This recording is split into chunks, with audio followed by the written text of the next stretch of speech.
샬롬! 오늘 우리에게 주시는 하나님의 말씀은 마태복음 19장 16절에서부터 22절까지의 말씀입니다. 오늘 본문은 어떤 사람의 질문으로 시작합니다. 16절 말씀입니다. 선생님이여, 내가 무슨 선한 일을 하여야 영생을 얻으리이까? 영생에 관한 것입니다. 그런데 어디에 강조점이 있는지를 찾아보면 말이 달라집니다. 문장의 서두에는 무슨 선한 일이라는 이 표현이 나오게 되죠. 그의 관심사는 선한 일에 있었습니다. 예수님은 그의 질문에 대한 답을 주고 계시죠. 처음 질문을 수정해 주고 계시는데요. 17절 말씀입니다. 예수께서 이르시되 어찌하여 선한 일을 내게 묻느냐? 선한 이는 오직 한 분이시니라. 네가 생명에 들어가려면 계명들을 지키라.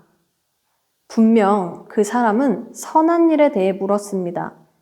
그런데 예수님은 선한 이에 대해 말씀하십니다. 어떤 것이 선한 일인지 구분해 주지 않으시고 계세요.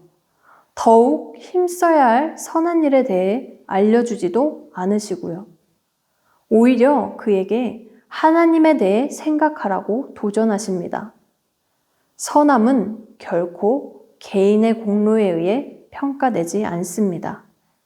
그 사람은 그동안 자기 자신에게 주의를 기울이고 있었어요. 내가 무엇인가를 하면 영생조차도 얻을 수 있다라는 것이죠.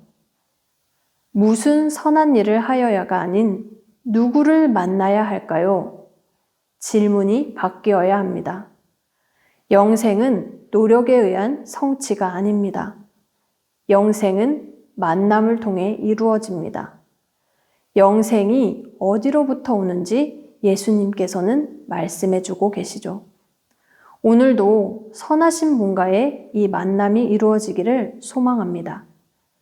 하나님은 가까이 하기에는 너무 먼 당신이 아닌 더욱 가까이 해야 할 선하신 분입니다. 우리의 관심이 선한 일에서 선하신 분에게로 옮겨져야 함을 기억하며 그분을 향해 서길 원합니다. 그런데 그 사람은 여전히 오해하고 있어요. 그래서 예수님의 계명을 지키라 라는 말씀에만 반응합니다. 18절 말씀입니다. 이르되 어느 계명이오니까? 그는 자기 나름대로 지금까지 매우 성실하게 계명을 지켜왔다고 자부하고 있었습니다. 그래서 궁금했습니다. 혹시 자신이 모르고 있는 계명이 더 있지 않을까? 알고 싶었어요. 예수님은 그에게 답해 주십니다. 18절과 19절 말씀입니다. 예수께서 이르시되 살인하지 말라, 간음하지 말라, 도둑질하지 말라, 거짓 증언하지 말라, 내 부모를 공경하라, 내 이웃을 내 자신과 같이 사랑하라 하신 것이니라. 예수님은 인간 스스로의 노력으로는 영생으로 나아갈 길이 없음을 잘 알고 계셨습니다. 그 사람 역시 이 사실을 알기 원하셨어요. 17절에 계명을 지키라 라는 이 표현은 계명을 다 지켜야만 영생에 이를 수 있다라는 말이 아니죠. 그럴 수 없거니와 주어진 이 계명을 모두 지킬 수도 없음을 역설적으로 나타낸 것입니다. 그러나 그는 또 이렇게 대답합니다. 20절 말씀입니다. 그 청년이 이르되 이 모든 것을 내가 지키었사온데 아직도 무엇이 부족하니이까? 다 지켰노라 자신 있게 대답하고 있어요. 처음부터 예수님께 그만하면 괜찮다라는 칭찬을 듣고 싶었는지도 모르겠습니다. 예수님, 이 정도면 부족한 게 없지 않아요? 저 잘했죠? 라고 질문하는 것 같아 보여요. 그러나 예수님은 부족한 것을 말해 주십니다. 21절 말씀입니다. 예수께서 이르시되 내가 온전하고자 할진대 가서 내 소유를 팔아 가난한 자들에게 주라.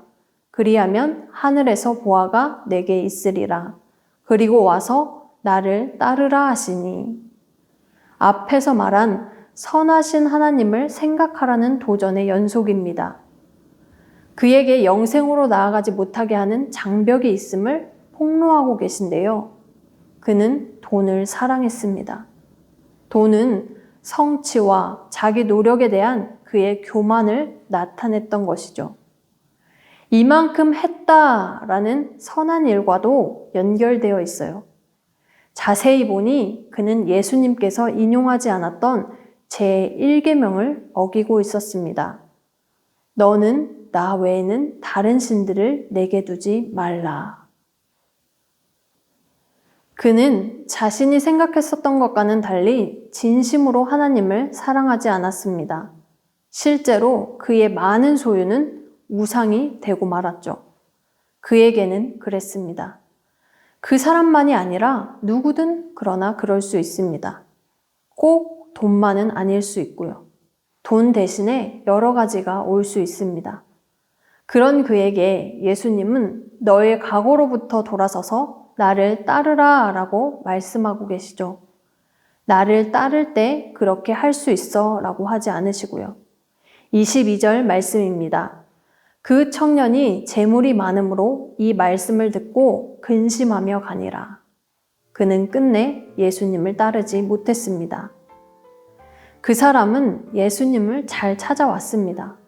그러나 끝까지 자신이 어찌해 보려고 했습니다. 우리도 예수님을 잘 찾아왔습니다. 그러나 우리가 어찌해 보려고 하는 것이 여전히 남아있지는 않은가 돌아봅니다. 예수님은 질문하고 계세요. 무엇을 바라보고 있느냐? 우리의 관심은 선한 일에 있나요? 아니면 선하신 분에게 있나요?